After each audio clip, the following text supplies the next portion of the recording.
नमस्कार दोस्तों, मेरे YouTube चैनल पर आप सभी का स्वागत है। हीरामन तोता की कहानी एक ऐतिहासिक कहानी है। हीरामन तोता एक ऐसा तोता था जिसने राजकुमारी पद्मिनी और चित्तौड़ के राजा रावल रतन सिंह को शादी के बंधन में बांधने में एक बहुत ही महत्वपूर्ण भूमिका निभाई थी।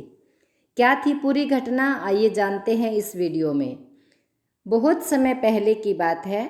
सिंघल द्वीप, जो कि वर्तमान में श्रीलंका में स्थित है, उस समय वहाँ पर राजा गंधर्व सेन का राज्य था।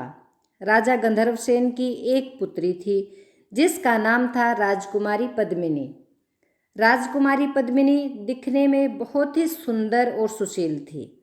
पद्मिनी के बारे में ऐसा कहा जाता है कि जब वह पानी पीती थी तो गले में जाता पानी साफ साफ दिखाई देता था। खूबसूरती की अद्वितीय मूर्ति राजकुमारी की चर्चा आसपास के क्षेत्रों में भी की जाती थी। राजकुमारी पद्मिनी के पास एक पालतू तोता था। उसका नाम था हीरामन तोता। यह तोता मनुष्यों की भाषा बोलता था। हीरामन तोता राजकुमारी के सामने ही उनकी सुंदरता के कसीदे पढ़ता रहता था। एक दिन की बात है, हीरामन तोता सिंघल द्वीप से उड़कर दूर सुदूर की यात्रा करने निकल गया। रास्ते में जंगल में वह एक पेड़ पर जाकर बैठ गया। तभी वहाँ पर शिकार के लिए राजा रतन सिंह का आना हुआ। राजा की नज़र इस सुंदर और रंग बिरंगे तोते, जिसे हम सतरंगी तोता भी कह सकते हैं, पर पड़ी तो वह नज़र नहीं हटा पाए। हीरामन तोता की तारीफ करते हुए राजा रतन सिंह बोले, इतना खूबसूरत और सतरंगी तोता मैंने आज से पहले कभी नहीं देखा।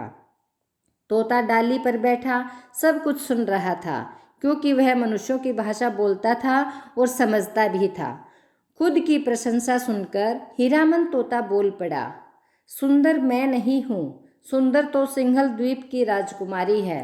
राजकुमारी की सुंदरता की तारीफ करते तोता थक नहीं रहा था। बार बार वह राजा के सामने राजकुमारी की तारीफ किए जा रहा था। राजा रतन सिंह के मन में राजकुमारी पद्मिनी को देखने की लालसा जागी। राजा रतन सिंह ने तोते से राजकुमारी के बारे में पूछा तो तोते ने बताया कि वह सिंघल देश के ही राजा गंधर्व सेन की पुत्री हैं। उसका नाम पद्मिनी है। जब राजा रतन सिंह सन्यासी का वेश धारण करके राजकुमारी की खोज में निकल पड़े, सतरंगी तोता हीरामन उनके साथ था।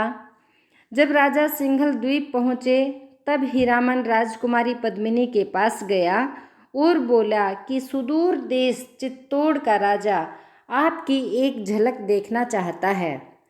राजकुमारी पद्मिनी भी इसके लिए तैयार हो गई। जब राजा रतन सिंह ने पद्मिनी को देखा तो उन्होंने निश्चय कर लिया कि मैं विवाह पद्मिनी से ही करूँगा। पद्मिनी ने कहा कि मेरे पिता द्वारा स्वयंवर का आयोजन किया जाएगा। जो भी राजा गुप्त रास्ते से होकर दुर्ग में प्रवेश करेगा, मैं उसी से विवाह करूँगी। इतना कहकर राजकुमारी वापस चली गई। राजा रतन सिंह को हीरामन तोता ने वह गुप्त रास्ता बताया जिसके द्वारा दुर्ग में प्रवेश किया जा सकता था। हीरामन तोता की मदद से राजा रतन सिंह ने उस दुर्ग में प्रवेश किया जहाँ पर राजकुमारी पद्मावती का स्वयंवर था।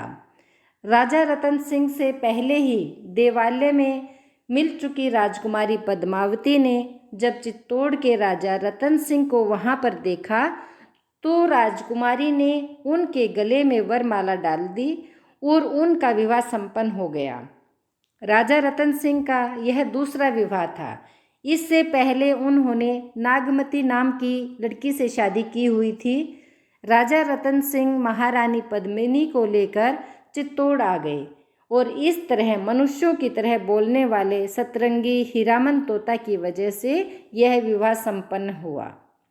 तो दोस्तों, हीरामन तोता की कहानी आप लोगों को कैसी लगी, कमेंट करके ज़रूर बताएं। कहानी आपको पसंद आए तो इसे लाइक और शेयर करें और मेरे चैनल को सब्सक्राइब करें।